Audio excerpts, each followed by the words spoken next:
sometimes when you make a presentation, you don't want people to sleep. But if this during presentation, if you sleep, that is my victory. So let's start our journey, wonderful journey. So this is about the author.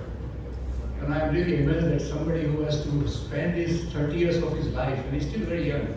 And I would encourage you to listen to him on YouTube. There are plenty of videos by him. He's a Matthew Walker. He's a professor of neuroscience and psychology at the University of California, Berkeley. Before that, he was at Harvard. And he's a founder and the director of the Center for Human Sleep Science. He's a Kavli Fellow of the National Academy of Science and featured on numerous television channels, not surprisingly. And he's an acknowledged sleep scientist of the world. If you just give this Google list, who are the top 10 scientists of the world, and his name would come as one of the top 3. So this book is basically, it has got 4 parts. Part 1 is this thing called sleep, which has got 5 chapters. Then why should you sleep? That's the important question. There's 3 chapters. How and why did we dream? Or how and why we dream. It's about 3 chapters. And the 4th part, I'll take a little bit from that because of the time constraint. So if there are questions, we can, answer that.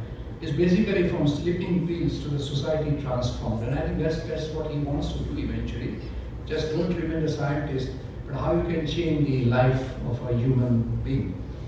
So with this, I want to tell you some of the, I would say, at times explosive sentences, which and I just collected them from the book, and I'm just quoting them here to set the ball rolling, so that I'm sure you would not sleep after looking at, listening to him. And this is not surprising, a very passionate scientist. He says, I'm in love with everything the sleep is and does. I'm in love with discovering all that remains unknown about it. I'm in love with communicating the relevance of it to the public, and I think that's something very, very important.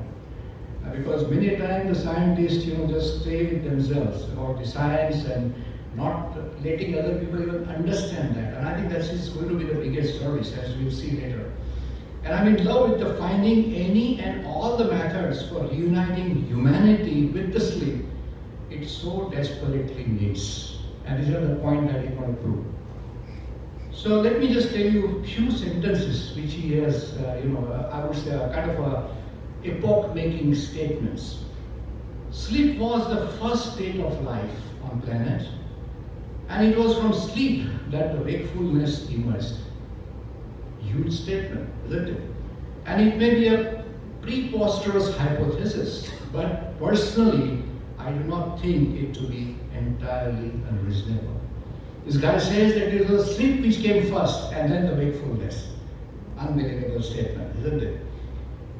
And then he goes on to, these are from different places.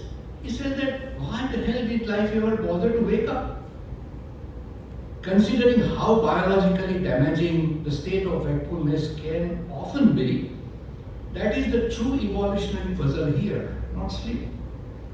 So that's another level of thinking, taking us in different realms. And he says sleep deprivation is nothing short of self-euthanasia. And we'll see, he has got everything. One more thing which I will say, he's a scientist. Every sentence that he writes, every observation that he makes is all backed by so many studies. Not to bore you, I'm not going to quote those studies. If anybody who is interested can always go and read the book. But everything has been, proven in their laboratory. So there is nothing which is, Manila which is a very standard way of opining. That's what we find these days. So this is one point which I wanted to clarify. So when you are asleep, have a think about this. I don't think that we have ever given importance to sleep. Take care of sleep. I don't think that. What sleep? So think about it that when you are asleep, you cannot gather food. You cannot socialize. You cannot find a mate and reproduce. You cannot nurture or you can protect your offsprings.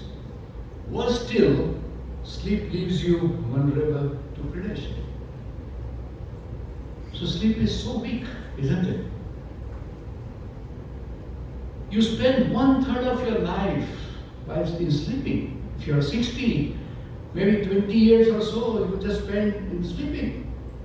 So what are you doing? 20 years of life wasted, isn't it? You're not doing anything. So, if you look at this, sleep would perhaps appear to be the most foolish of biological phenomena, isn't it?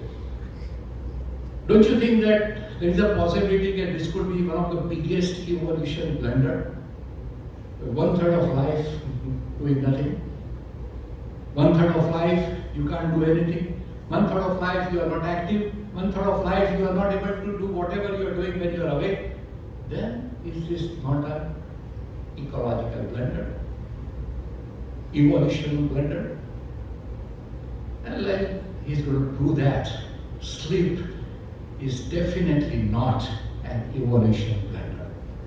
And that's something which is very important thing to understand. So the question, which is a very interesting question, is when did the life start sleeping? He actually is asking this question.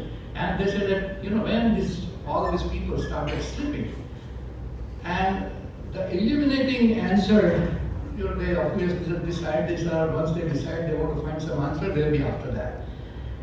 So it turned out to be much earlier than anyone would anticipate, and far more profound in ramification. And so all the sleep scientists started working, and it is something very, very astonishing that it was in the worms which emerged almost 500 million years ago. And that is the worms and sleep by association predate all vertebrate life. And this includes the dinosaurs, which by inference are likely to have slept. He puts a very good comment that imagine dinosaurs having a nice night's sleep. So actually it was there. He says, no, still further. We have discovered that you go into the evolution further, and some of the very simplest form of unicellular organisms, like bacteria, have active and passive phases that correspond to the light-dark cycle of our planet. And it is a pattern that we now believe to be the precursor of our own circadian rhythm, with which we wake and sleep. Amazing, isn't it? So that's how we actually start correlating our life on this planet Earth, and how this circadian rhythm came from whom came almost 500 million years back. So if you ask yourself, what are the basic biological drives? Eat, sleep, drink, and reproduce. But we have never given importance to the fourth very important biological drive, which is sleep. Why? Because it has continued to elude science for millennia. We have not been able to decode sleep.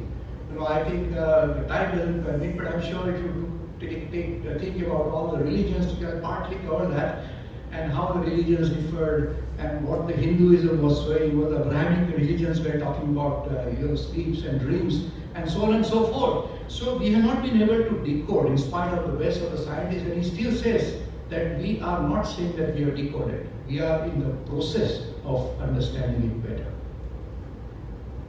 So sleep comes with a beautiful statement. Is infinitely more complex, profoundly more interesting, and strikingly health relevant. And that's something which I really want to pass on to the people as a doctor. But that's something very, very important. Sleep remains one of the last great biological mysteries. All of the mighty problem-solving methods in science, whether it is genetics, molecular biology, or high-powered digital technology, have been unable to unlock the stubborn vault of sleep. Now think about it, that how much we have decoded to sleep. And that's why today's journey is going to be very, very amazing and fascinating. So let's ask the first question. Now we are actually diving into the world of sleep and dreams. How and why? Two questions. Why? You should always remember, this is, I think some of you might have, some doctors will definitely be knowing. In fact, this is pretty common. I'll not go into too much of, I would say medical jargons, but I have tried to make it very simple, because if you don't understand this, I'm telling you that it's going to be very simple for everybody to understand. It's going to be, that's what I've tried my best to make it, apprehensible to everybody, comprehensible to everybody. So, circadian rhythm and sleep pressures. You should remember these are the two things which actually make us go to sleep. And how this works. How many of you are aware about the circadian rhythm? Just for, so not many. So I think it's very important that I should doctors for it. So what is circadian rhythm? Circadian rhythm is your biological clock inside your body. When to stay awake, when to go to sleep, there is a cycle which goes on, and that is what is a circadian rhythm. Officially, when you say 24 hours, but if you ask a very technical answer, it is 24 hours and 15 minutes, which they say plays some role in jet lag. So, this circadian rhythm, whether you sleep or whether you don't sleep, it is always going to be there. That's something very important. The name has come from Sarka is around, and Dian has come from, it's a day. So this is an internal 24-hour clock within your brain which communicates its daily circadian rhythm signal to every other region of the brain and every organ in your body. Your 24-hour tempo helps to determine whether you want to be awake and when you want to go to sleep. But it also controls the other rhythmic patterns also. So, as I said, it's about 24 hours and 15 minutes. So, since we are talking about our sleep today, we'll restrict that because it's the most important sleep-awake cycle. That's what the circadian rhythm is. So, let me take you after this.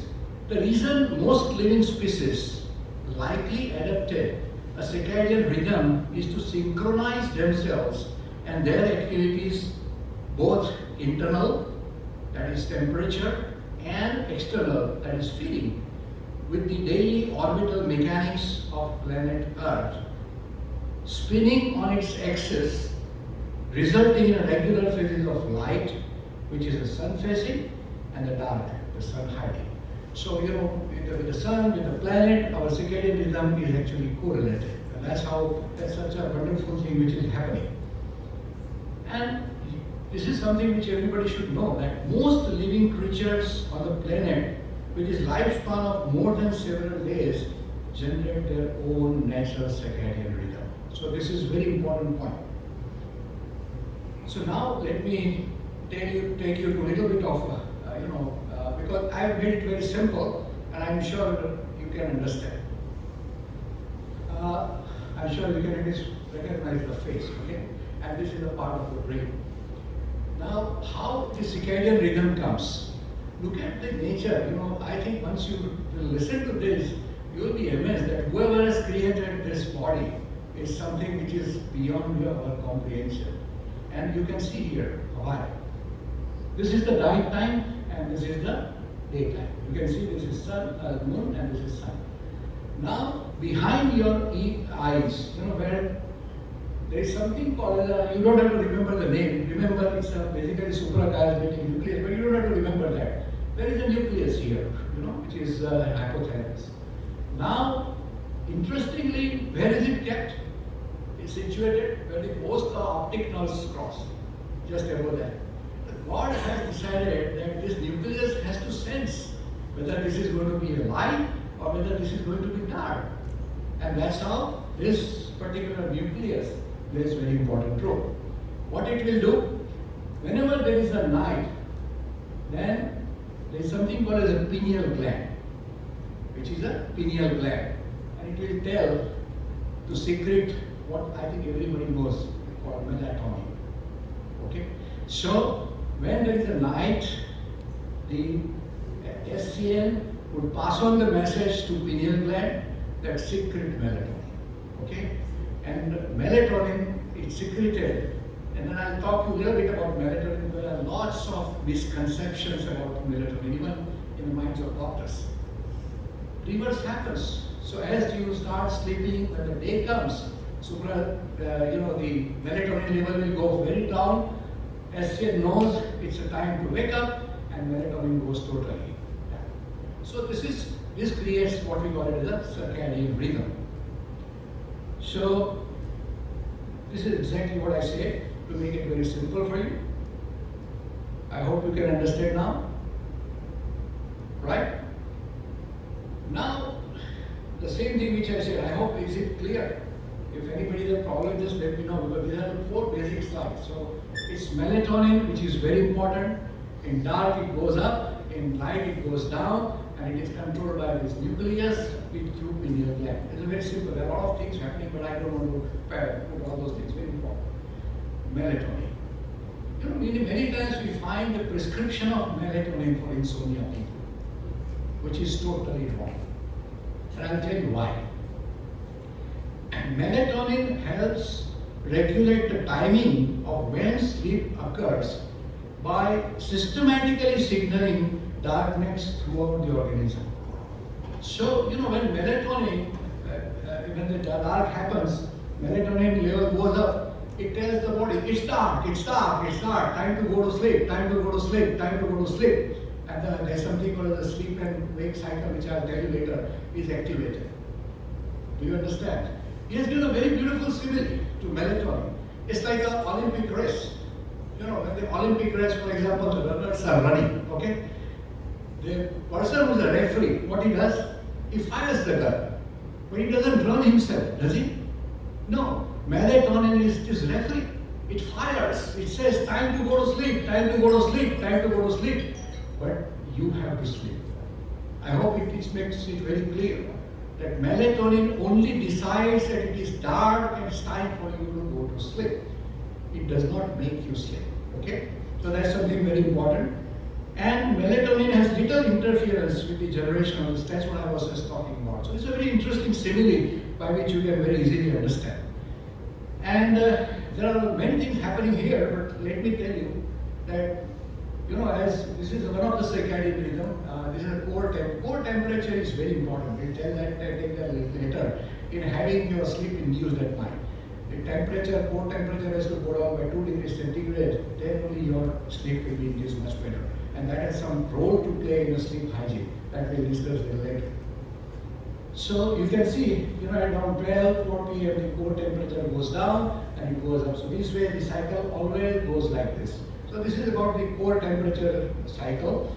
And rhythm is not dependent on the, that's another interesting point. Whether you sleep or whether you don't sleep, whether there is light or there is no light, the circadian rhythm will always go down. There are a lot of experiments. Somebody, you know, it's interesting, the Chicago scientists, they went in the cave where there was no light, and then they studied their own circadian rhythm. So it was very interesting. So, you know, you can read that in the book. So wakefulness and sleep are under the control of the circadian rhythm and not the other way around. What it means is that circadian rhythm will march up and down every 24 hours, irrespective of whether you have slept or not. So that's why, you know, sometimes you don't feel good when you wake up. Sometimes you don't feel so good during the daytime. But there are so many reasons your circadian rhythm, and you have to understand your own circadian rhythm. I'll come to that a little later. So now we have said that melatonin will say, okay, it's time to go to sleep. But then what actually happens? Why do you go to sleep? Is there a neurological mechanism going around? Yes, it's a very interesting mechanism. And it starts from what we call it the hypothalamus. Hypothalamus is a very important part of the brain limbic system, as we call it. So what hypothalamus does? There is a neurotransmitter called orexin. You don't have to remember that. And it goes to the brainstem. And brainstem is a part which is just beneath this. You know, thalamus is like, I always say it's a cone of ice cream. When you have a cone of ice cream like this, on the top sitting is thalamus, and this cone which you see is a brainstem. It's a very simple way of understanding. But it's very important that brainstem, now thalamus is a very important part of the brain. What it does, it's a sensory gauge.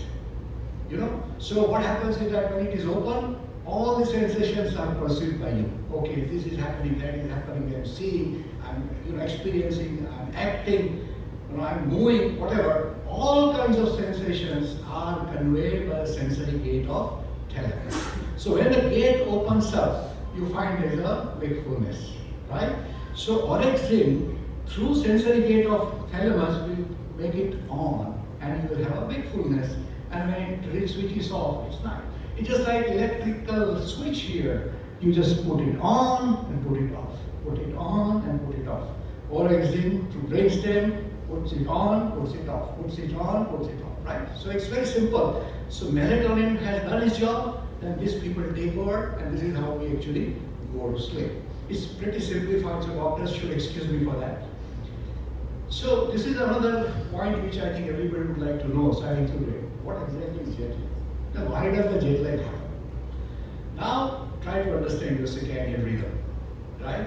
For example, you're traveling from India to US.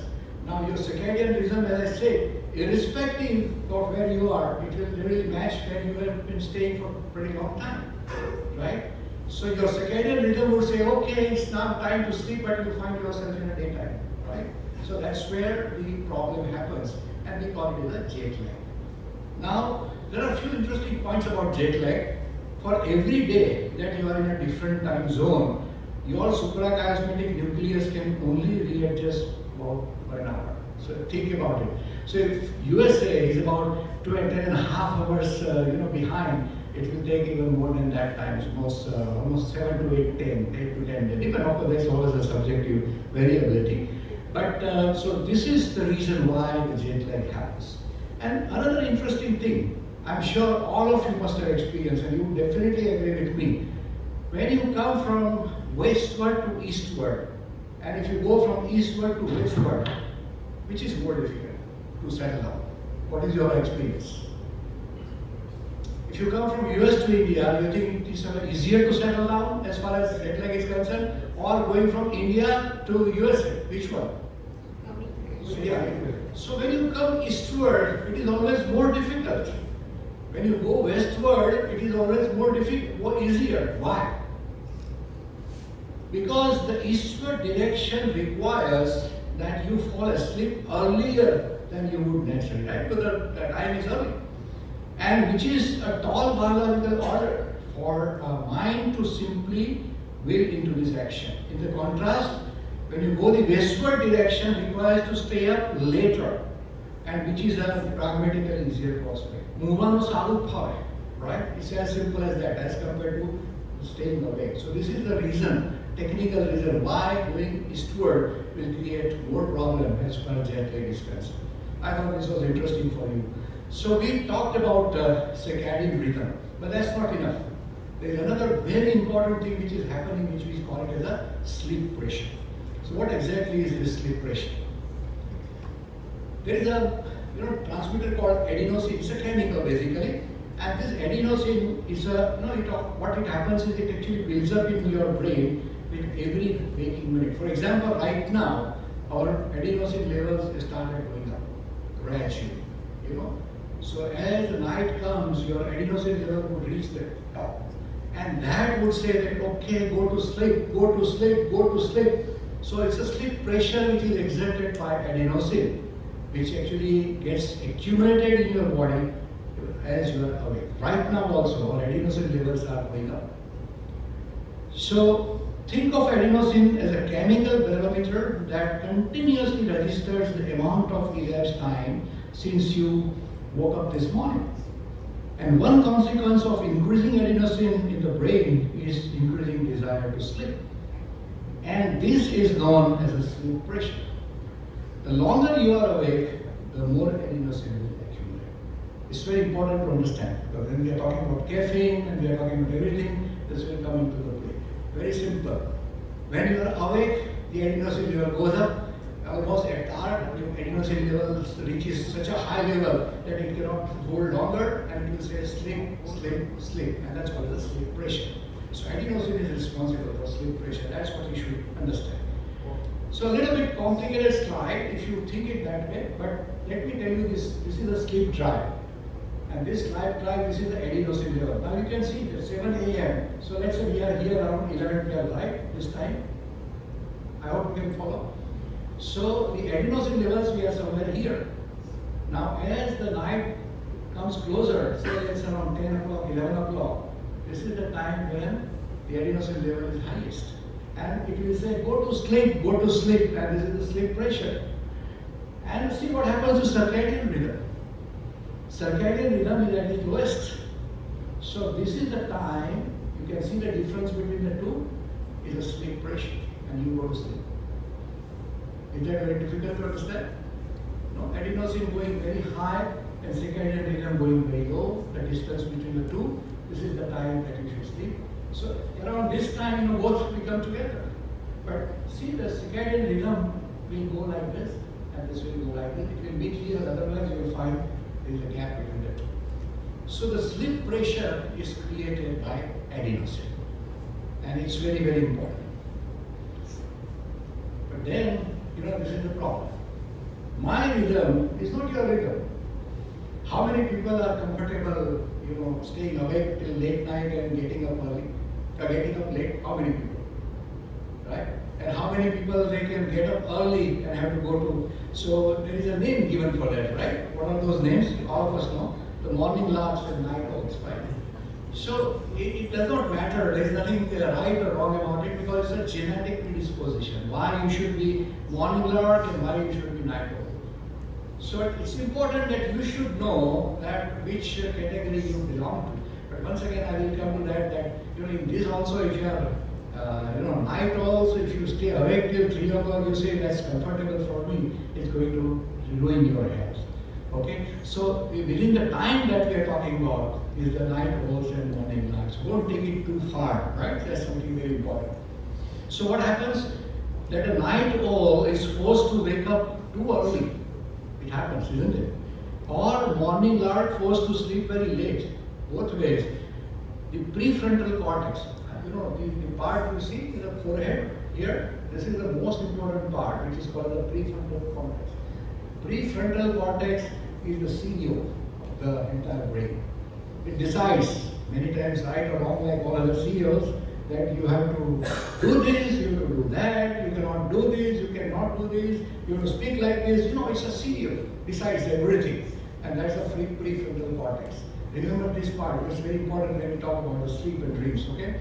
So, the prefrontal cortex, what happens, that it follows a long time before it warms up to operating temperature. So the point is that, if you are, whatever your circadian rhythm is, and you are forced in different circumstances, you definitely are not comfortable. I'm sure every one of us have, followed that. Sometimes you have to travel, you have to get up early, and you are a night owl, and then, all through the travel, you don't feel good about it. And then you keep on taking coffee, which is worse. So I'll tell you that,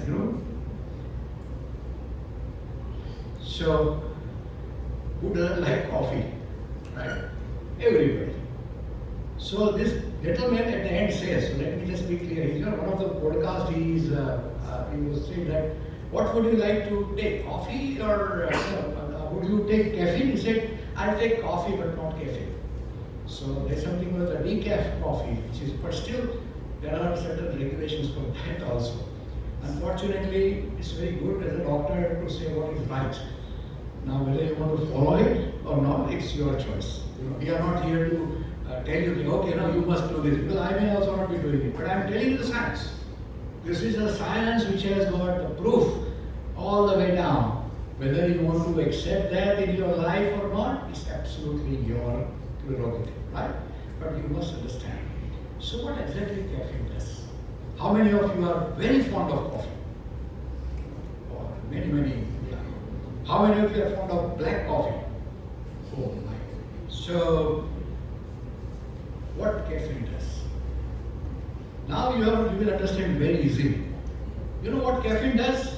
This is interesting. I don't know. I never knew this. I don't know. Some of you might be knowing that caffeine is the most widely used and abused psychoactive stimulant in the world, and after oil, it is the second most traded commodity on the planet.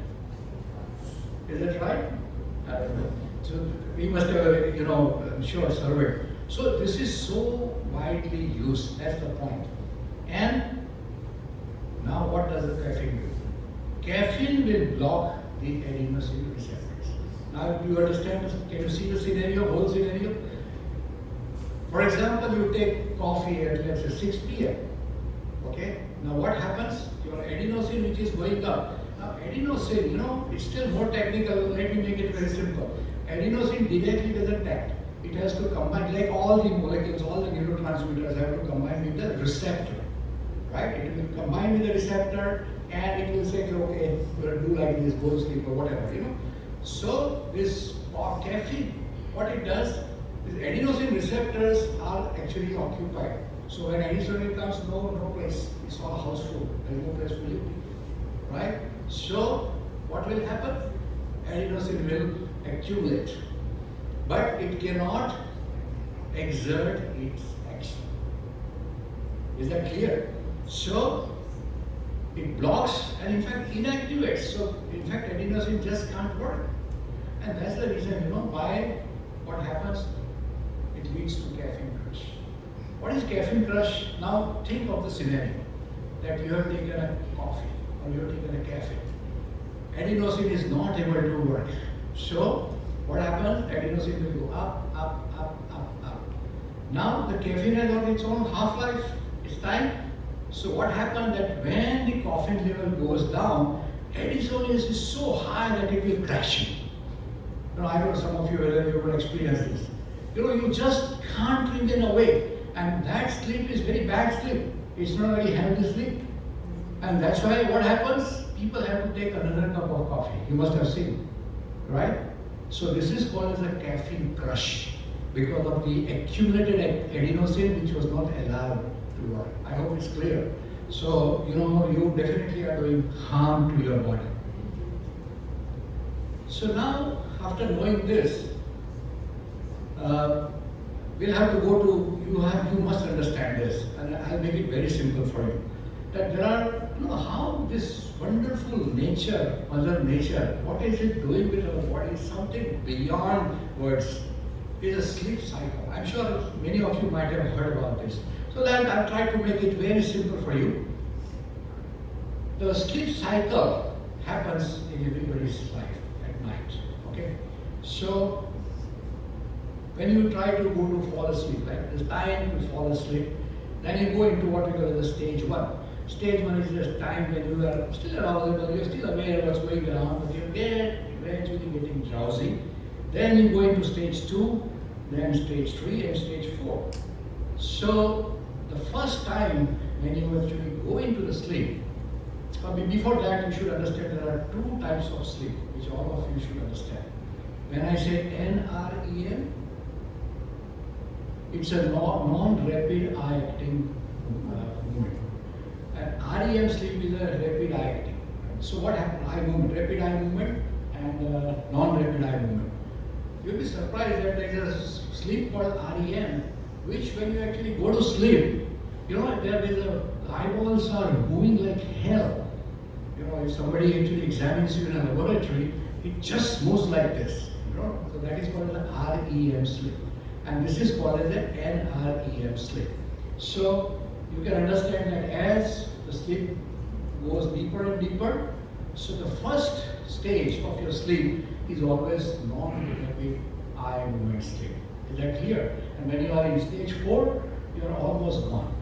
You are in such a deep sleep. Many times, somebody would try to wake you up, and when you get up, you just totally disoriented. Does it happen? That's because you actually have to wake up from stage 4. So that's something which is very important, right? And then after NREM is over, the brain starts again through stage 2, goes into what is called as a rapid eye movement, right? So from first NREM to REM, and each cycle is about 90 minutes. Clear? And this cycle gets repeated over and over. But what is interesting here, can you see the difference between REM? And see the difference here.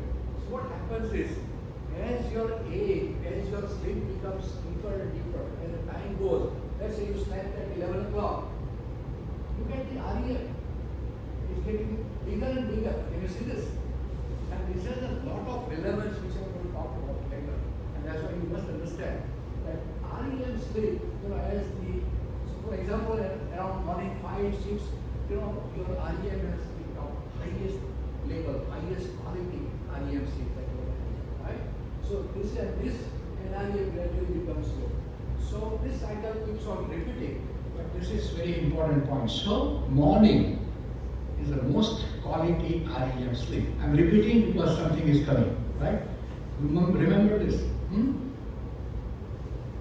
And of course, these are all just to say that science is not saying just like that. We have got EEG, and actually you can see that, as the deep sleep comes, this is the rhythm. So we're not going to the details. What I'm trying to say is that the doctors know what's going on.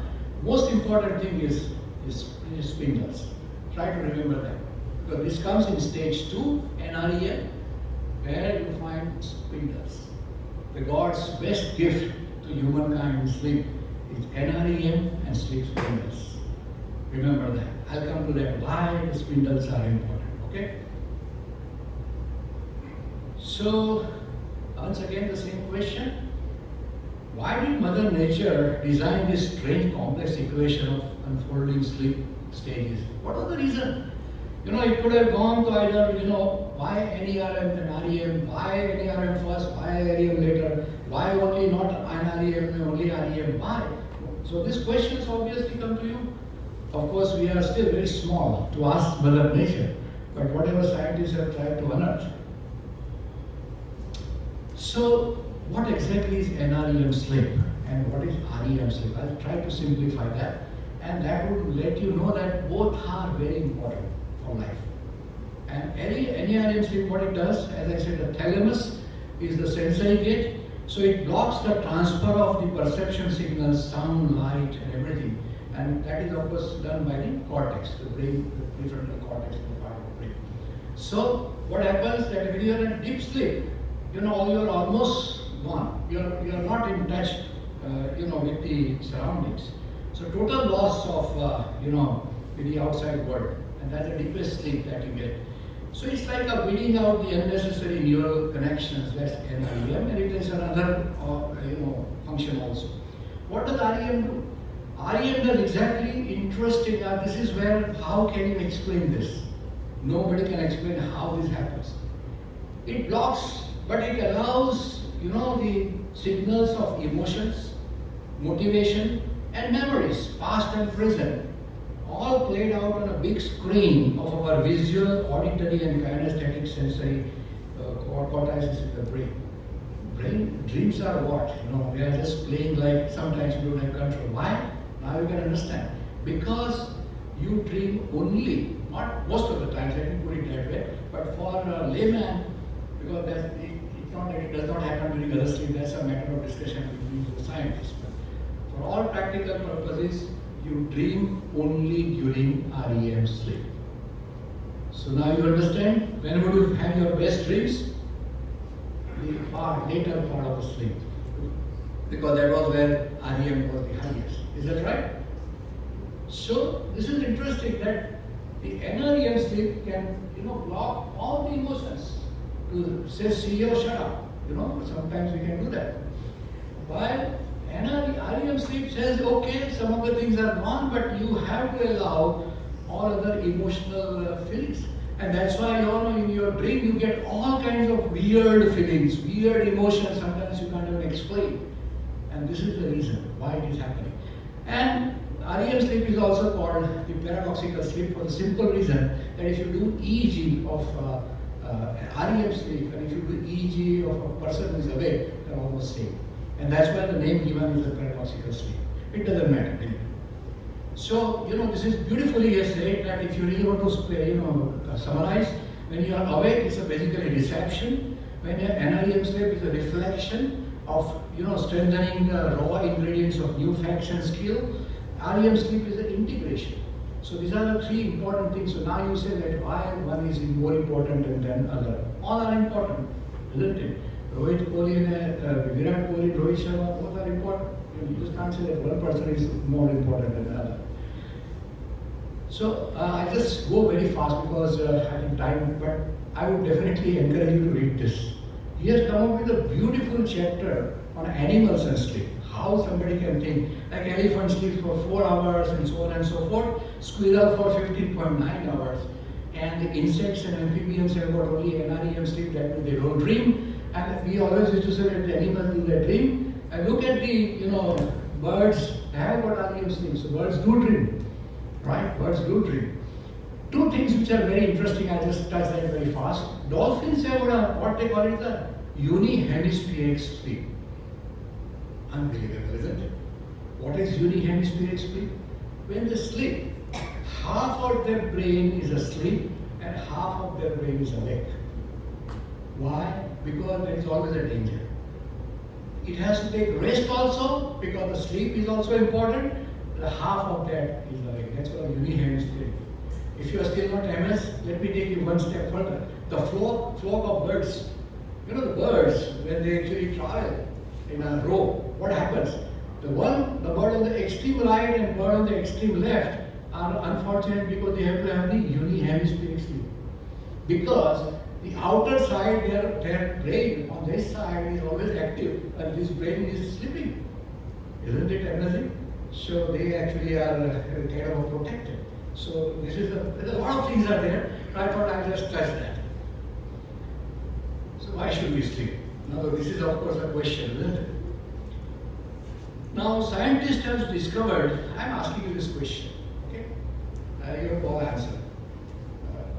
We all have, the doctors and scientists have come together and we have found out something.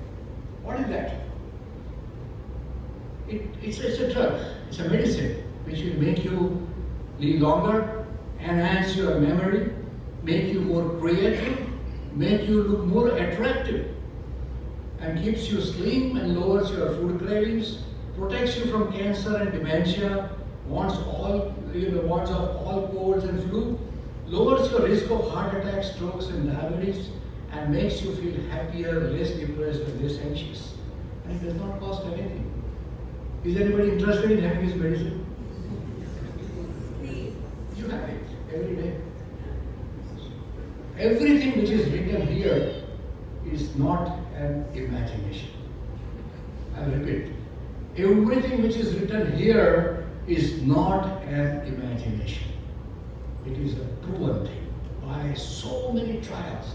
And just to give you a hint, 17,000 trials on lakhs and millions of patients, the sleep study all over the world, and they have proven this. So now you should understand the value of sleep, isn't it? You must sleep for memory. Why? Sometimes we say sleep over it. We don't say wake over it, right? The slang is sleep over it. Why we say sleep over it? The reason is here. I'll tell you why. Now, once again, to understand, you have to understand how the memory transfer happens in the brain. Very simplified, there is a place called hippocampus in the brain. Now, hippocampus is like a flash drive. Our computer of operations, flash drive. Flash drive has a limited capacity, right? So if you are creating, Arundhati already yawning, so good.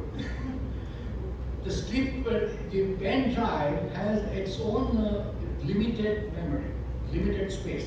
So for example, right now you are listening to me and you are creating a memory in your mind. And okay, this was said and then I will remember.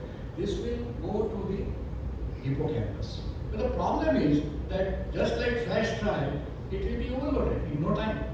So it cannot hold a memory beyond certain level to its capacity, right? So what happens? What can you do about it? Okay, there is a reason, there is a way out.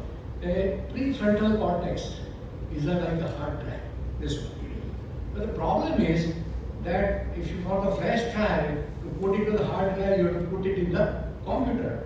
So there has to be some mechanism by which the memory has to go from hippocampus to the frontal cortex. Isn't it? Does it happen? Yes. Who does that? NREM sleep. Proven. And I was talking about the spindles. More the spindles you have, more is this capacity. So people who can remember much better may be having more spindles at night and they must be sleeping well, the way they should. The very startling scientific truth that it is NREM sleep. And there is another way. After 60, your spindles actually go down by more than 40%, and that's why you don't remember as much, right? So this is a very important thing which NREM sleep does. You should sleep to remember, and you should sleep to forget also. This is a very interesting thing that following a night sleep, am I allowed to maybe 20 minutes more? I can go on, just tell me, because I must follow the rules. Following the night of sleep, you regain access to memories that you could not retrieve before sleep. Lots of examples. I am not going to the details. He has given examples of so many people. One violin player, he did not, that of course comes in creativity. Or there are some exam students, they were actually told to remember something, and some of them were made to sleep, some of them were not made to sleep, and then their memory was tested. So following the night sleep, the sleep offers a recovery service at night, and having repaired those memory items, rescuing them from the clutches of forgetting, you awake the next morning able to locate something. Is this happening with you or not? તમે રાત્રે દિવસે તમને કશું યાદ ન આવતું હોય, તમને ખબર છે કે આ વસ્તુ મેં કરી છે, right? And then you get up in the morning, you say, oh, it was there. Is this happening? So this is the reason.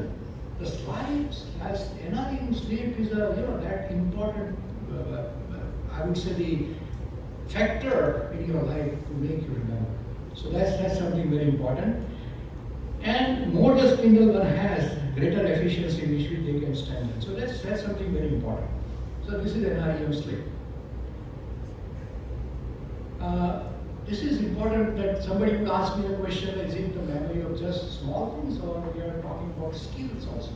So he has actually come out with many data, and he says that your brain will continue to improve skill memories in the absence of any further practice. He has given an example of a violin player, and so many examples you can read, you must read in fact. So he comes up with a very interesting statement. He said that practice makes the person perfect. No, it is the practice followed by a night of sleep that makes the person perfect. Because it is NREM sleep which makes you perfect. It's very important to remember that. And those last 2 hours of sleep that I was talking about are precisely the window. You must remember this, that many of us feel it's okay to cut short. Saval is important. So sometimes when you actually don't use those 2 hours, which are giving you lots of spindles, you are doing a lot of harm to yourself. So that's something very, very important. And there is another thing called, sleep to forget. Sleeping also helps that, I think I'll come to that later. So why should you, if you don't sleep, what happens? We'll go a little fast. The concentration lapse is something, where it is said that something called the micro sleep. If you're not taken a sleep, for example, even if you're taken a 6-hour sleep, 6 hours he says, I forgot to mention that he is talking about 8 hours sleep, 8 to 9 hours. He is very clear about it, no second thought. He said, I'm not ready to accept any argument. Okay? So anything which is less than 7 he considers as a. So there's something called a micro sleep. It's like a micro sleep. And this is a drowsy driving. And all of us know that there are a lot of accidents which happen. He has given a lot of data on drowsy driving accidents in the United States. So he's just trying to prove the point. 4 hours of sleep and night led to 400% increase in the number of micro sleep. So you should be very careful about it. And now the emotion is, irritability is one of the things. Why it happens? There's something called as the amygdala. Amygdala in the brain is a gas pedal. તમે car ચલાવો accelerator પર પગ મૂકો જે ભાગે તો emotions ને ભગાવવા માટેનો જે જગ્યા છે it is called as the amygdala. અને એની પર break આપનારું once again the CEO. So what happens that when it's a 60% amplification in emotional reactivity, people who are sleep deprived. So what happens that without sleep, the strong coupling between the 2 brains region is lost. So what happens? This actually puts in more paddle and this can put the brake off. So that's why emotional irritability happens. I hope it's clear. So that's why the sleep is very important. Alzheimer's disease and sleep, now clear-cut indication, clear-cut correlation. There is something called as the beta amyloids, which are the proteins which are accumulated in the brain. And you know what happens is that all of you have heard of lymphatics. So it's like a metabolic waste, so as to say. The brain also creates, just like everything, brain also creates a lot of metabolic waste, which is not needed. In fact, could be harmful. So this is called the lymphatic system. Can you see this? And lymphatic system will take away all the neurological waste. And what happens is deep NREM sleep brings about 20-fold increase in their fluid exposure. And it's a powerful nighttime power cleanser. And now it is proven. So what happens? That because loss of deep NREM sleep lessens the ability to remove the amyloid from the brain at night, and that's why you find more amyloid and more chances of Alzheimer's. And in fact, it is predicted by loss of sleep several times before. Heart disease also, it is said that, you know, if your short sleep was associated with 45% greater risk of fatal and non-fatal heart attack. So it's a very clearly proven. I'll not go into the details, but it's your sympathetic nervous system, your cortisol levels, and growth hormones which are responsible. But what, as a layman, you have to understand is that we have the reasons for that. If you want to know, we can always tell. But the eventual result is that you have a more chance of getting heart attack, almost 40% if you are not sleeping well. Obesity. I think one of the most important connection between obesity and sleep is, and there is a reason for that. There are two hormones you must remember. One is from ghrelin, which comes from stomach, which you have bariatric surgery. Why it happens? Because ghrelin goes away. What ghrelin does, it increases the appetite. Tells the body that, okay, eat. And then adipose tissue, the fat tissue comes out with leptin. What leptin will say, it will decrease the appetite. So you have to have a balance between the two. What you can understand that poor sleep does, it actually increases ghrelin and decreases leptin. Right? So you can very clearly see that why the obesity happens. It's still worse. You know, there's a very interesting data, I think doctors will be interested, that people who were obese because of the sleep, and when they were trying to lose the weight, he said, I can't explain this, but observation, the weight loss was from the lean mass, not from the fat. Because that was a double whammy, isn't it? So that's something which is not understandable, but it happens. And then, of course, the sleep and diabetes is very clear because of the obesity. There is something called the insulin resistance, and there is insulin sensitivity. Jyoti will be interested that when I was reading this, just 4 days back, I got this. March 2024, just last month. The Diabetes Care is one of the most prestigious journals of the world. After so many years of practice, I did my MD in '84. And I think first time in these years, our official association says, waking up to the importance of sleep in type 2 diabetes, management and narrative review. So we are also waking up late, isn't it? So what I'm trying to say is that it shows the importance of sleep in diabetes. And of course, immune system also plays. For example, your killer T cells or macrophages, they are all activated by sleep, and that's why your immune system becomes better. If you don't sleep well, you are vulnerable to infections and all other problems. And the genetic, kind of modification happens through telomeres. The telomere length increases, and that's why you can look younger as compared to the people who are not sleeping. So that's another reproductive system also is affected. But this is important. The problem is a kind of arrogance in us. You know, he says that you do not know that you are sleep deprived, even if you are sleep deprived. That's something very important. That based on epidemiological studies of, I think I want now this to be passed on to people, that average sleep time, millions of individuals unwittingly spend years of their life in a suboptimal state of psychological and physiological functioning, never maximizing the potential of mind and body due to their blind persistent in sleeping too little. Ochu suo, jago, that's what it is. It's a kind of arrogance, or if you sleep too much, it's considered a laziness. He says, no, it's not laziness, okay? So, get just 4 or 5 hours of sleep a night is just fine, is not the right thing if you are talking about it, okay? And now I know everybody is interested in this. So we go very fast, dreams. I can see people are suddenly attending. Dreams occur during REM sleep. We spend about 2 hours dreaming per night, and each dream lasts for about 5 to 20 minutes, and we do not remember the dreams most of the times. You would agree, right? So, when you say dreaming state, what are we? We are hallucinating, right? Things are happening which actually are not there. Then we are delusional because we believe what could not be correct. Then we are actually disoriented because we are not actually oriented. We are actually debile because there are extreme swings in emotions. And there is amnesia because you forget. When a psychiatrist says, yeah, if you go with these symptoms to a psychiatrist, he is going to treat you. Right?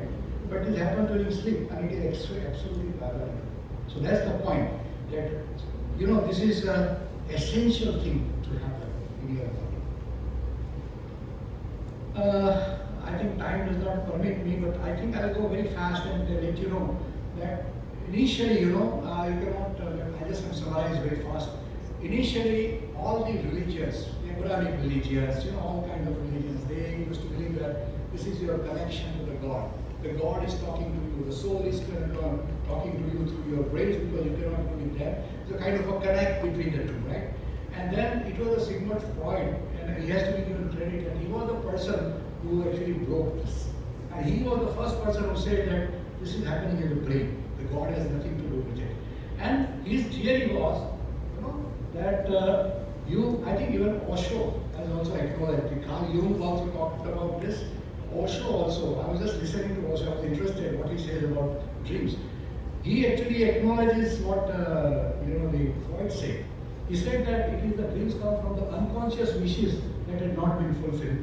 It's gone, as far as the scientists are concerned. Okay, and he said there was a sensor through which your wishes would fill, and I only was a sensor. So he used to treat all the VADs patients, rich patients, and he would say, I can decode your dream. But he said that we have to give it to Sigmund Freud because it was on for almost 100 years. So you cannot talk about dreams without that. So what happens when we dream? Now I just wanted to say that the medical technology has gone so up that you can see this is a functional MRI. So now we have gone beyond our waves. So in the lab, actually you can know which organ, which part of the brain is active. And this is a technology which is called a functional MRI, which has really given a lot of things. So, these are all different kinds of brain areas which are actually lit up when you actually dream. And so once again, another interesting area, I just leave it for you, just 1 minute so that you can read. Is now, if you are in a sleep lab, a functional MRI, person is sleeping, depending upon which part of the brain is highlighted or lit up, you can predict the dream the person is in. For example, it is the occipital area, maybe it's more related to vision. It is the amygdala area, it's more related to emotional. That's something which is still going further and further. So very interesting things are happening. So are the dreams just kind of a happy phenomena, or they have a positive impact? I think, as I said, dream also has a soothing power. It is said that whenever you are upset, there are problems in the life, like you lose your loved ones and you're really upset for a very long time. We say time heals everything, but the author has proven, I'm not going into the detail, but this is a message that dreams actually have got soothing effect. And there is a technical reason behind that it actually takes that emotional sting out of your experiences. So you no longer feel as bad when actually that thing happened, like losing your dad, for example. For some days you are so upset, but after a while you are still okay. You can accept that. Even remembering him, it becomes okay because of the dreams. So dreams are very important. And I think this is very important, that sleep to dream for creativity. So act of dreaming has now another distinct advantage. It actually kind of connects. I just try to summarize that is what it does is it connects the two. There are 3-4 examples, like your memory, your experiences, all those things are very finely connected by your dreams, and it can come up with something new.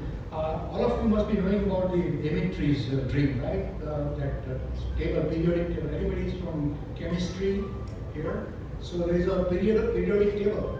In fact, we changed the entire chemistry in life, world. And Dimitri actually got this in his dream. I don't remember the person who actually came up with the benzene dream. The person who actually formed the benzene dream, He always, while he was awake, was not able to find out one more cache in the whole thing, and suddenly gets into sleep, gets up and writes. And then, this Keith Richards, in a Satisfaction also, actually, that was the lyrics were written, he suddenly got up. And then he's given beautiful examples of so many people. Aristotle was doing, Einstein was doing, Edison was doing by always using the dream. So you must read that. So it's an information alchemy, as he rightly says that. I will just go very fast. Lucid dreaming, I know, because if I don't say that, I'll just say it is initially we used to believe that it is something which is hoax. But I'm sure Nikhil may know, lucid dreaming is something nobody tries, people used to call. But here you can see, is a prefrontal, right? Why this is interesting? When you are sleeping, you can see REM, there is no activation of prefrontal cortex. When you are awake, it's a total activation. When you are lucid, there is some activation. Some people can do it. So he actually has come out with many, many interesting things about lucid dreaming. I would encourage you to read that. And insomnia is almost 40 million people, and I'm sure so many of us will suffer from this. So it's basically a lot of possibilities why the insomnia happens. And there were a lower quality of sleep, there were a fragmented sleep, and as I said, that when you don't sleep well, lots of things are happening. We already discussed that. So because the insomnia, the daytime also we are not well, so he says that insomnia is 24/7 disorder. So something very important. And I think this, all of you will be interesting. Sleeping pills is something to be avoided. Reason is that, it's 10 million people and $30 billion. Everybody is going to take it in spite of what I'm saying. But this is science what it's saying. That they sedate you rather than assisting you into a natural sleep. That's something very important. And if you compare natural deep sleep brainwaves activity to that influenced by the modern day sleeping pills, the electrical signature, the quality with which you get all the advantages of sleep are gone. So you feel that you have slept, but honestly you have not been benefited. So there's something called as rebound insomnia. And now the American Medical Association has come up with the final verdict that the effect of current sleeping medication was rather small and questionable clinical importance. So this is really what you have importance. Alcohol also does the same thing. The REM sleep is totally gone, so that's why I say that you should not drink alcohol before sleep, otherwise it is not going to give you the quality sleep. And exercise also, if you do exercise during daytime, it definitely will help you, but you should not do exercise within 2 hours of when you go to sleep. And I think this is what he's trying to say last few slides is a contrived yet fortified arrogance in many business cultures focused on the uselessness of sleep. And that is, sleepy employees are unproductive employees, and sleep deprived individuals also generate fewer and less accurate solutions, but it's not correct. If I give a data how many GDP actually is affected, and all of you might be knowing that Google and Amazon have now come with the nap cubicles in their offices. They encourage the people to sleep if they have not slept, they have a nap. Nap should not be more than 20 minutes. If that question, we can answer that. But that's something very important. So, so we are all, including me, we are into sleep procrastination phase. The society is in sleep procrastination because of this mobile, and because of this computer, because of this television. All of us. And I think if you really want to take the advantage, be with the science, but it's all up to you. So I will I would encourage you to read this beautiful concept.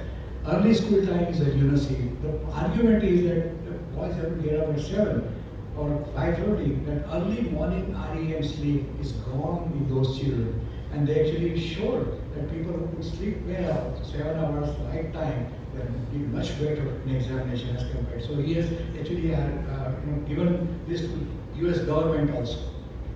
So now the last part is that I talked too much about this. So what is the solution? So there's something called as a cognitive behavioral therapy. I would want everybody's attention here, because you can try this, and this is now officially allowed, approved sleep hygiene or cognitive behavioral therapy.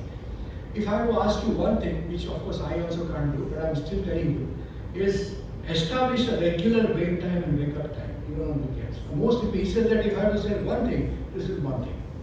you know. Then go to bed only when you are sleepy, never stay awake in bed for a very long time. Avoid daytime napping if it is really difficult for you to go to sleep. And reduce anxiety. It said the ruffled mind makes a restless pillow. So don't have any anxiety. And then, take a shower before the sleep. The argument before that is that if you take a shower, there's evaporation, your body core temperature goes down by 2 degrees, and that actually will give you sleep. Avoid alcohol, nicotine, caffeine, chocolates, and colas before sleep. Avoid exercise 2 hours before sleep. Avoid large meals before sleep. Create a dark, cool, and gadget-free room, and have the right sunlight exposure. And Annals of Internal Medicine has given that CBT, that cognitive behavioral therapy that we just discussed for sleep hygiene, must be used as a first-line treatment for all individuals with chronic insomnia and non-sleeping pills. One more thing which you must read in the book is about the blue LED light. He has actually dedicated about 30 pages on blue LED light. Because of the time I can't take that, but it's a beautiful scientific argument that he gives. Is about if you read iPad when you are sleeping, your melatonin goes down by almost 40%. So the quality of sleep definitely gets affected. So I would encourage you to read that. So he is talking about what will happen. Is a targeted manner memory reactivation. We can do that. In fact, he said that some people experimentally have come up with the same stimulation technique.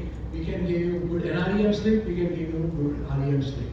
The time is not far. Right now it's not practical, but he says the time is not far. And then electrical stimulation to augment the healthy sleep, as I said, and selective weakening or erasing of memory. You can do that also, people who are. So these are the things which are exciting things which are happening.